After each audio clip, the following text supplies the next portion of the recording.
Dans un village isolé, où les nuits sont noires et les jours brûlants, un baobab immense trône au centre de la place, tel un vieux sage chargé de secrets. Depuis des générations, ce baobab est la demeure sacrée de Nigadi, un esprit ancestral, protecteur du village, mais aussi vengeur pour ceux qui osent troubler son repos. Les villageois le respectent comme une divinité vivante, et ils ont tous entendu, dès leur plus jeune âge, la légende de la malédiction de Nigadi. Quiconque touche l'arbre au crépuscule se lie à lui à jamais, attirant la colère de l'esprit ancien. Keba, un jeune homme aux yeux pétillants de curiosité, porte en lui une audace qui l'éloigne des croyances de son peuple. Pour lui, ces histoires de malédiction et de rituels ne sont que des superstitions. Mais son mépris pour ces traditions se change en défi personnel un soir d'hiver, autour du feu de camp. Ses amis, tout aussi excités que lui, le provoquent en le taquinant. Dans le feu de la conversation, les rires éclatent, et les mots se transforment en un défi, qu'il prouve sa bravoure en s'aventurant près du baobab sacré, seul, et de nuit. Keba relève le défi, sa fierté gonflant son courage, et balaie les regards inquiets de ses amis avec un sourire bravache, ignorant les tremblements de leur voix et les ombres dans leurs yeux. Minuit approche. Le village est endormi, paisible, plongé dans un silence lourd. Mais Keba se sent brûler d'excitation alors qu'il se lève discrètement, quittant sa hutte à pas de loup pour se diriger vers le baobab. À mesure qu'il s'approche, une sensation d'inconfort s'installe, comme un poids invisible qui s'alourdit sur ses épaules. Son cœur bat fort, chaque battement résonnant comme un coup de tambour, et chaque pas devient plus difficile, mais il ne peut reculer. Lorsqu'il arrive enfin au pied de l'arbre, il est saisi par la majesté silencieuse du baobab. Ses branches s'élèvent comme des bras dans un geste de supplication ou de jugement, et l'arbre semble plus imposant qu'il ne l'a jamais vu, comme s'il observait ce jeune homme audacieux. La lumière de la lune dévoile sur le tronc de l'arbre des symboles mystérieux, des spirales, des formes d'yeux menaçants, des motifs sinistres qui semblent vivre sous sa main tendue. Keba, déterminé à prouver son courage, ose effleurer l'un des symboles, défend toutes les histoires qu'il a entendues. À cet instant, un frisson glacial le transperce, comme si le baobab avait pris vie sous son toucher. Puis, les images frappent son esprit avec la violence d'une tempête. Il voit des hommes et des femmes d'un autre temps, dansant autour de l'arbre dans un rituel ancien, leur chant résonnant dans une langue perdue. Puis tout bascule, il voit des visages tordus par la souffrance, des flammes consumant les alentours, des silhouettes hurlantes fuyant une horreur invisible. Terrifié, Keba retire sa main, mais il sent qu'il est déjà lié à quelque chose qu'il ne peut contrôler. Son corps est paralysé, son cœur bat à toute allure, et il se sent étrangement observé. Alors, il aperçoit, près des racines du baobab, un petit talisman enfoui. Dans un élan de curiosité morbide, il le ramasse. La pierre semble brûlante, comme un cœur battant d'une force mystérieuse. Son instinct lui crie de le laisser là, mais il ne peut se résoudre à abandonner cette preuve de son exploit. Il cache le talisman dans sa poche et s'éloigne en hâte, bien décidé à mettre fin à cette expérience troublante. En marchant vers sa hutte, il commence à percevoir des sons étranges autour de lui. Des murmures étouffés se mêlent au vent, des voix indistinctes semblent chuchoter son nom. La peur prend racine en lui, grandissant à chaque pas. Il se retourne plusieurs fois, tentant de repérer la source des murmures, mais il ne voit rien d'autre que les ombres étirées par la lune. Le poids sur ses épaules s'intensifie, et le frisson qui le traverse se transforme en une peur viscérale, une terreur qui le glace jusqu'à l'âme. Finalement, il court jusqu'à chez lui, comme un enfant effrayé, en proie à une angoisse qui ne s'explique pas. Cette nuit-là, Keba sombre dans un sommeil agité.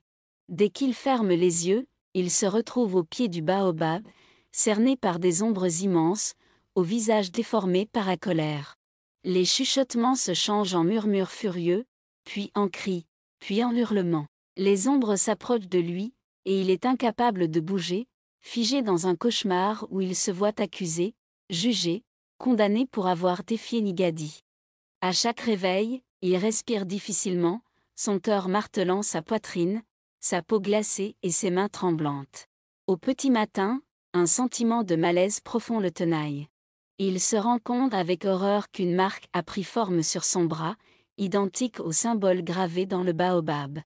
Une angoisse sourde monte en lui, il frotte désespérément la marque, mais elle reste gravée dans sa peau, comme une brûlure indélébile.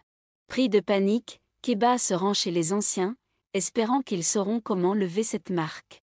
Mais partout où il passe, les villageois le fixent avec des regards craintifs, murmurent entre eux, et certains se détournent, prononçant des prières à voix basse. Même ses amis le regardent avec une inquiétude mêlée de peur. Les jours suivants, le malaise grandit. Des phénomènes étranges se produisent autour de lui, les animaux s'écartent de son chemin, les enfants s'éloignent en pleurant, et des murmures inquiets se répandent dans le village. Une nuit, alors qu'il essaie de s'endormir, il entend des bruits venant de l'extérieur de sa hutte, des pas légers, des voix indistinctes. Lorsqu'il ouvre les yeux, il perçoit une silhouette noire, floue, à l'entrée de sa hutte. Pris de terreur, il ferme les yeux, tremblant sous ses couvertures, priant que ce ne soit qu'une hallucination. Mais les apparitions continuent, chaque nuit, de plus en plus oppressantes. Épuisé, accablé par cette malédiction, Keba décide de retourner au baobab pour y restituer le talisman, espérant qu'un acte de repentir apaisera l'esprit de Nigadi.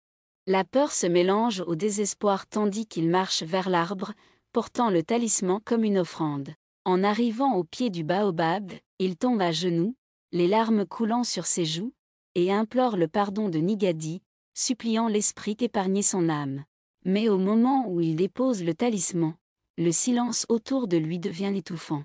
Les murmures reprennent, plus forts, plus menaçants, et des ombres surgissent du sol, encerclant Keba. Il sent une main glacée se poser sur son épaule, et une voix terrible retentit, grondant comme le tonnerre, résonnant jusque dans son esprit. « Tu as défié mon repos, Keba, et ton âme est maintenant mienne. » Pris dans l'étreinte des ombres, Keba tente de résister, mais plus il se débat, plus il est englouti.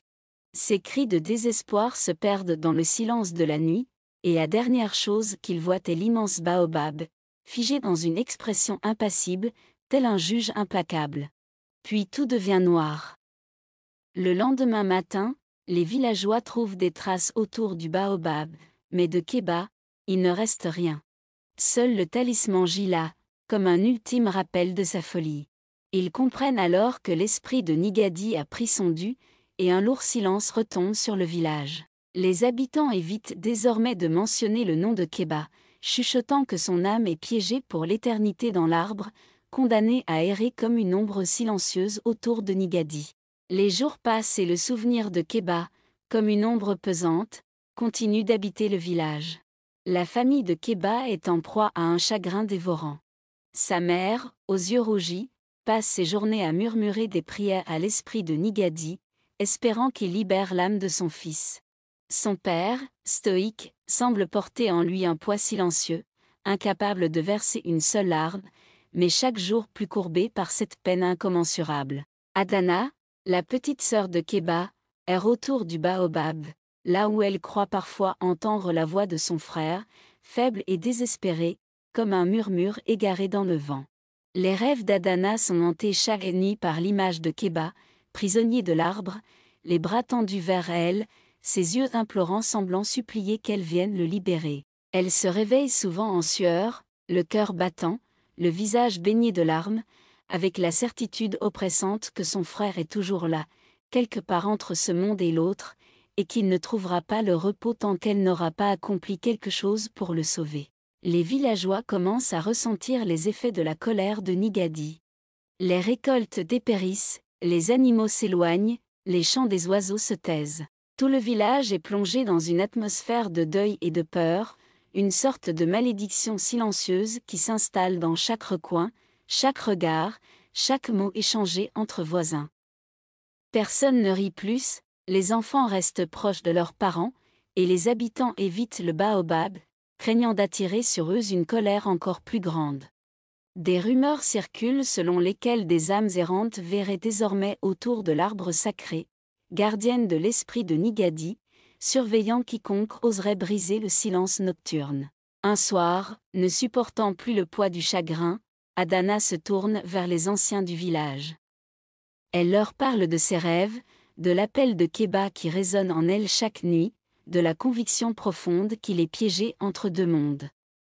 Les anciens, eux-mêmes accablés par la peur et le désespoir, décident d'envoyer un messager chercher la prêtresse qui vit en bordure de la forêt, une femme sage et puissante, capable de communiquer avec les esprits et de comprendre leur volonté. Le village entier attend son arrivée comme un souffle d'espoir, une lueur dans l'obscurité oppressante qui les entoure. La prêtresse arrive au village quelques jours plus tard. Grande et majestueuse, elle est drapée de tissus aux couleurs profondes, avec des symboles anciens peints sur son visage et ses mains. Sa présence impose un respect silencieux, les villageois, même les plus jeunes enfants, se taisent et baissent les yeux lorsqu'elle passe. Elle écoute attentivement le récit de la disparition de Keba, puis fixe un long regard sur Adana, scrutant ses yeux avec une intensité troublante. La prêtresse ferme les yeux et murmure des prières, sa voix douce emplissant l'air d'une vibration apaisante. Elle annonce enfin que l'esprit de Nigadi a été profondément troublé et que l'âme de Keba est piégée, enchaînée à l'arbre sacré, errant dans un monde d'ombre et de souffrance. La prêtresse explique que seule une personne au cœur pur, prête à braver des épreuves de dévotion, pourra tenter d'apaiser l'esprit de Nigadi et libérer Keba. Adana, sans hésiter, se porte volontaire, même si son cœur bat à tout rompre. Elle sait que sa mission sera difficile, peut-être même dangereuse, mais la pensée de son frère, perdu et terrifié, la pousse à aller de l'avant. Les anciens essaient de la retenir, lui disant que c'est un sacrifice trop grand pour une si jeune âme, mais elle est déterminée. Le souvenir du sourire de Keba, de ses rires et de leur lien indéfectible, lui donne la force de se lever face à l'inconnu. La nuit tombe, enveloppant le village dans un silence pesant.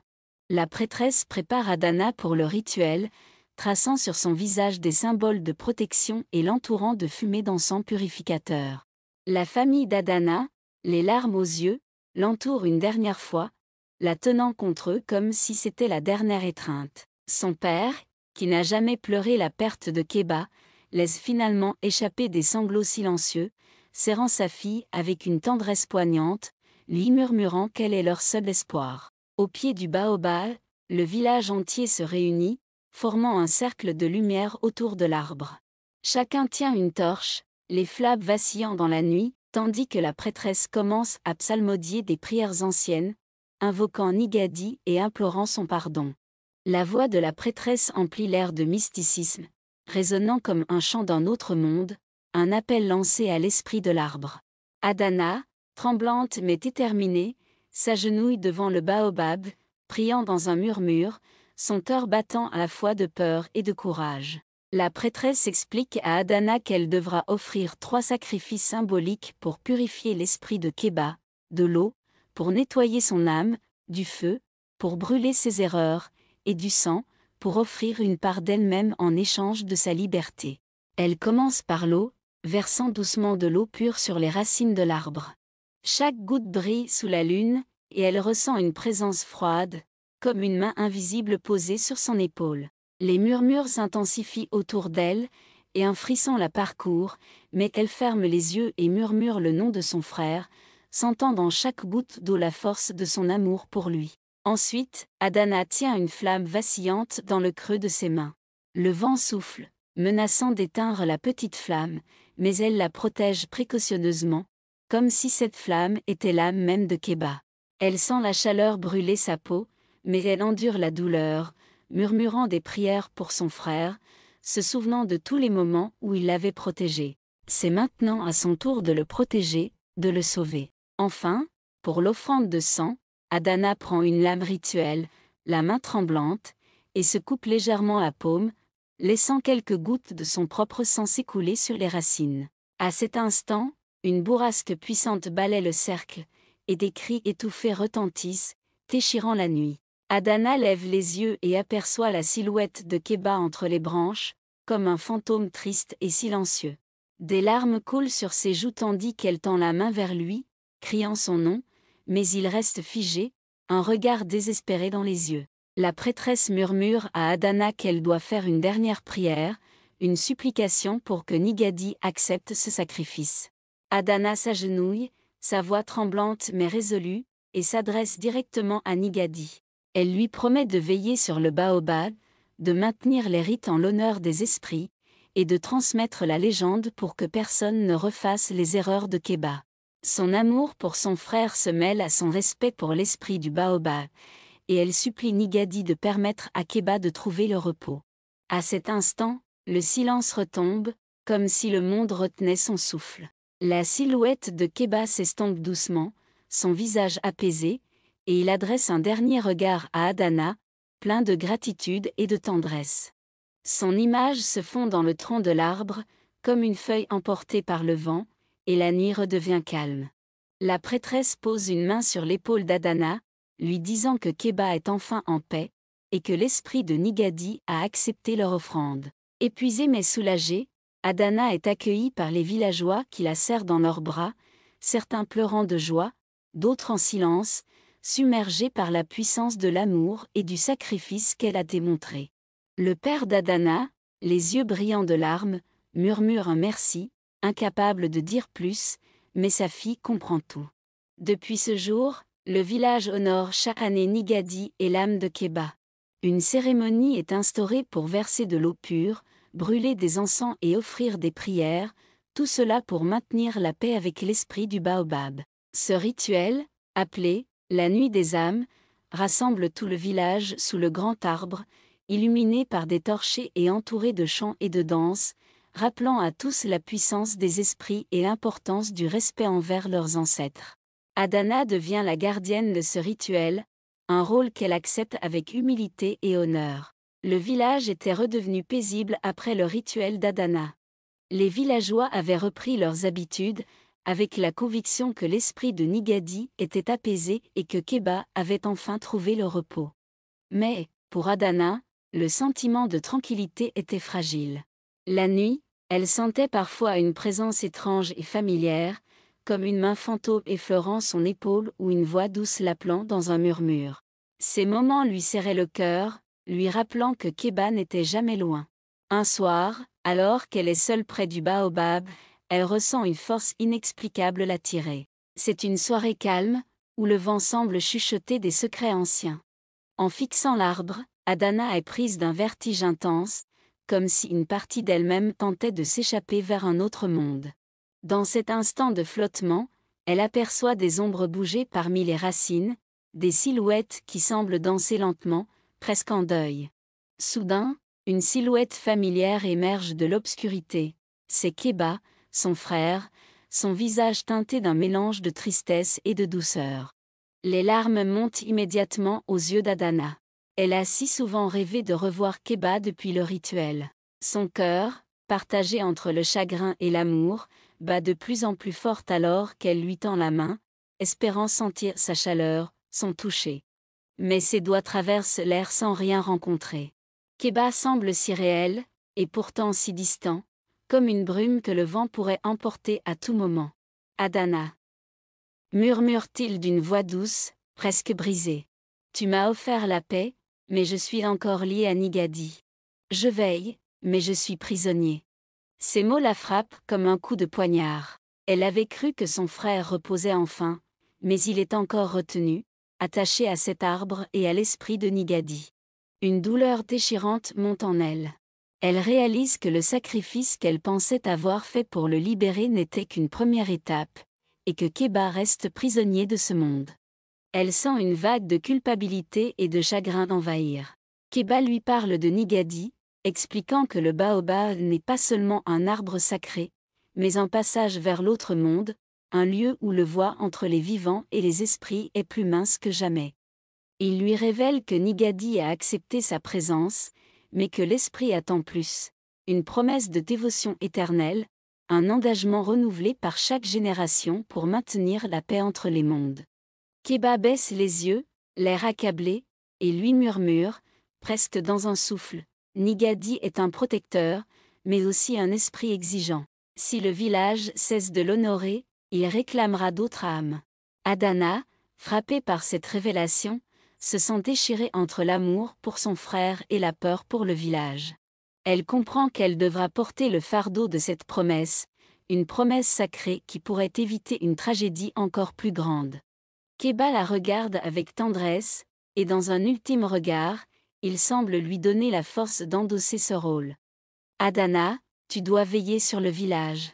Nigadi nous protège tous, mais il ne tolère pas l'oubli. Alors que sa silhouette commence à s'estomper, Keba murmure une dernière prière, prends soin d'eux. Garde notre histoire vivante.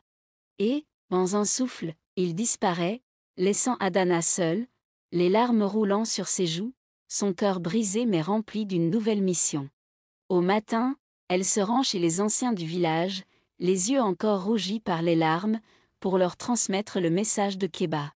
Elle leur explique la vision qu'elle a eue, sa rencontre avec son frère, et la promesse que Nigadi exige pour préserver l'équilibre entre les mondes. Les anciens, émus et graves, écoutent en silence, sentant la vérité dans chaque mot d'Adana. Un silence lourd s'abat sur l'assemblée, chacun réalisant que le village devra faire face à un devoir sacré, renouveler chaque génération pour honorer le baobab et protéger les vivants des esprits errants. Il décide alors d'organiser une grande cérémonie, une célébration du lien entre les vivants et les morts, où le nom de Keba sera chanté pour la première fois comme celui d'un gardien spirituel, veillant sur les siens au-delà du voile des mondes. Le soir de la cérémonie, le village entier se rassemble autour du baobab. Des torches illuminent la place, des chants anciens rituels résonnent dans l'air, emplis d'émotion et de gratitude pour les esprits protecteurs. Adana, au centre du cercle, porte un collier de perles, symbole de son lien avec Keba et de sa mission de garder le baobab en paix. Les chants s'élèvent, des prières sont murmurées, et les villageois, chacun avec une offrande, déposent des fleurs, des fruits et des amulettes au pied du baobab, renouvelant ainsi leur promesse envers Nigadi. Alors qu'Adana s'avance pour offrir une dernière prière, elle ressent une brise douce, comme un souffle familier. Elle ferme les yeux, se rappelant du sourire de Keba, et murmure doucement, « Repose en paix, mon frère. Je veillerai sur eux, comme tu me l'as demandé. » À la fin de la cérémonie, alors que les villageois se dispersent lentement, Adana reste seule, sa main posée sur le tronc du baobab. Elle ressent, au fond d'elle, une sérénité profonde, un sentiment de connexion éternelle avec l'esprit de Keba et de Nigadi. Elle sait désormais que, même si la peine restera à jamais gravée en elle, elle a accompli ce que son frère lui avait demandé, et qu'elle ne sera jamais seule tant que cet arbre sacré se dressera au centre du village. Les jours passent, et Adana devient la gardienne respectée du baobab. Elle veille chaque jour à rappeler aux jeunes l'histoire de Keba, leur transmettant la puissance des esprits et l'importance des promesses sacrées. Au fil des ans, elle voit les générations se succéder, chaque enfant de son village portant un fragment de l'histoire de son frère dans son cœur, jusqu'à ce que l'héritage de Keba devienne un pilier de la mémoire collective. Parfois, les nuits de pleine lune, Adana croit voir, dans les ombres de la forêt, une silhouette familière. Elle sourit alors, avec l'apaisement profond de savoir que Keba est là, toujours à ses côtés, et que leur amour a traversé les mondes pour unir les vivants et les esprits dans un pacte éternel.